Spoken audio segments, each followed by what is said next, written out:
বন্ধুরা, বিশ্বাস কিচেন এবং গোলাকের পক্ষ থেকে জানাই অসংখ্য ধন্যবাদ। আজকেও আপনাদের সামনে আর একটা মজাদার নতুন রেসিপি নিয়ে আমি উপস্থিত। আজকে রেসিপি থাকছে ফুলকপি, আলু আর রুই মাছের পাতলা ঝোল। কিন্তু বন্ধুরা, কীভাবে আমি তরকারিটা তৈরি করছি সেটা ভিডিওটা স্কিপ না করে পুরোটা দেখতে থাকুন। আমি কিন্তু প্রথমে এখানে দুটো পেঁয়াজ কুচি করে নিয়েছি, একটু মটরশুঁটি নিয়েছি আর একটা আলু নিয়েছি, দুটো আলু নিয়েছি কেটে লম্বা লম্বা করে এরকম মাছের পিসের সাইজে করে নিয়েছি। আর সঙ্গে একটু আদা কুচি, একটু রসুন কুচি আর একটা কাঁচা লঙ্কা নিয়ে নিয়েছি। আর নিয়ে নিয়েছি একটা ফুলকপি, হাফ ফুলকপি। এটাকে সুন্দরভাবে কেটে ধুয়ে আমি রেডি করে রেখেছি। তো চলুন ভিডিওটা শুরু করা যাক। বন্ধুরা, আমি একটা স্টিমে 4 পিস রুই মাছ নিয়ে নিয়েছি এবং সুন্দরভাবে কিন্তু লাল লাল করে কড়া করে ভেজে নেবো। যেহেতু আমি সবজি দিচ্ছি, আর সবজির ভিতরে যে কোনো মাছ যদি আপনারা দেন তাহলে কিন্তু সবসময় মাছটা কিন্তু কড়া ভাজতে হবে, লাল লাল করে ভাজতে হবে, তাহলে কিন্তু টেস্টটা বেশি লাগবে। সেই জন্য মাছটা আমি সুন্দরভাবে ভেজে নেবো। কিন্তু মাছ ভাজা হয়ে গেছে, মাছ ভাজাটা আস্তে আস্তে করে কিন্তু তুলে নেবো। ঠিক এরকমভাবে যেরকম লাল ভেজেছে এরকমভাবেই আপনারা ভাজবেন। 2 পিস বড় নিয়েছি, 2 পিস ছোটো নিয়েছি আমি। এবারে একটা স্টিম বসিয়ে দিয়েছি, স্টিমে খানিকটা তেলও দিয়ে দিয়েছি। তেল কিন্তু গরম হয়ে গেছে। গরম তেলে 2টো শুকনো লঙ্কা দিয়ে দেবো, একটা দারুচিনি, একটা তেজপাতা, 3টে লবঙ্গ আর কয়েকটা এলাচ দিয়ে হালকা করে একটু নেড়ে নেবো। আর দিয়ে দেবো একটু গোটা জিরে।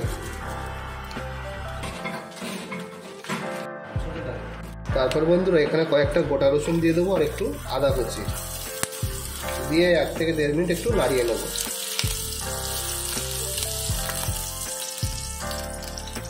তারপর আমি দিয়ে দেবো কুচিয়ে রাখা পেঁয়াজ।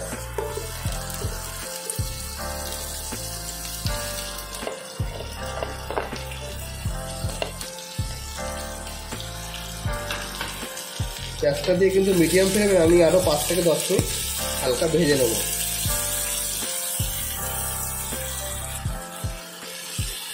বন্ধুরা, তারপর আমি যে আলুটা আমি কেটে রেখেছিলাম সেই আলুটা আমি দিয়ে দেবো। দিয়ে 1 থেকে 1.5 মিনিট একটু নাড়িয়ে চাড়িয়ে নেবো। বন্ধুরা, তারপর আমি এখানে ফুলকপিটা দিয়ে দেবো। ফুলকপি দিয়ে আরও 2 থেকে 5 মিনিট হালকা করে একটু নাড়িয়ে নেবো।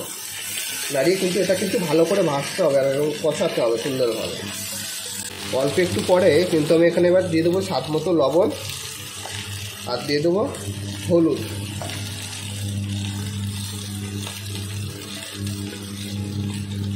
হলুদ দিয়ে ভালো করে কিন্তু আমি নাড়িয়ে নেবো।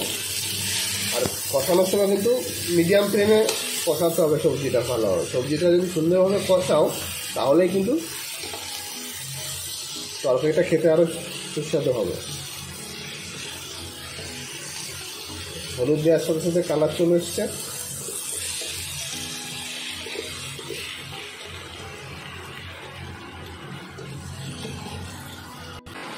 বন্ধুরা, আমি এবার একটু ঢাকনা খুলে মাঝে মাঝে কিন্তু একটু নাড়াতে হবে, না হলে কিন্তু লেগে যাবে। আর ঢাকনা আমি দেবো না, একটু ঢাকা দিলে তাড়াতাড়ি সবজিটা কিন্তু নরম হয়ে যাবে ফুলকপিগুলো।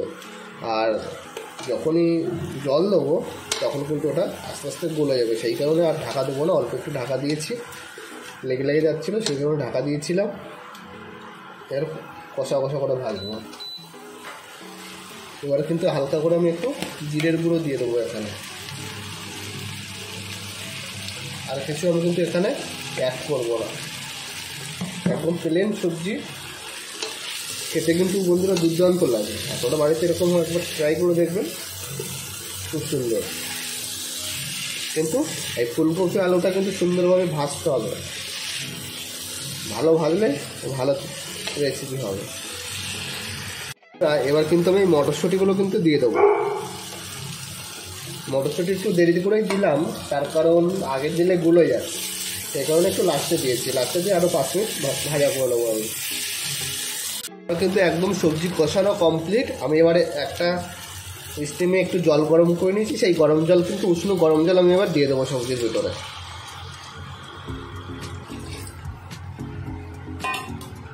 দিয়ে হালকা করে নাড়িয়ে চাড়িয়ে আমি ঢাকা দিয়ে দেবো।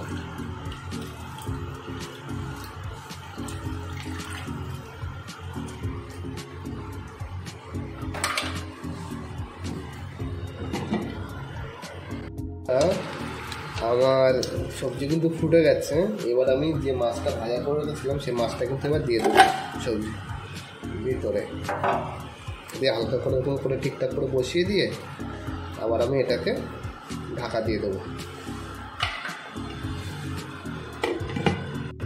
এবার আমি হালকা করে একটু উপরে গরম মশলা ছড়িয়ে দেবো আর একটু ধনে পাতা।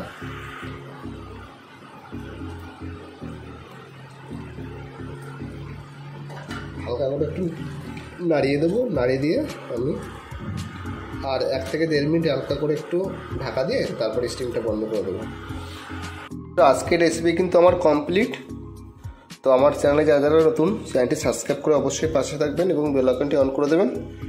চলুন ভিডিওটা শেষ করা যাক এবং আমি এবার একটা পাত্রে এটা সার্ভ করে নেবো।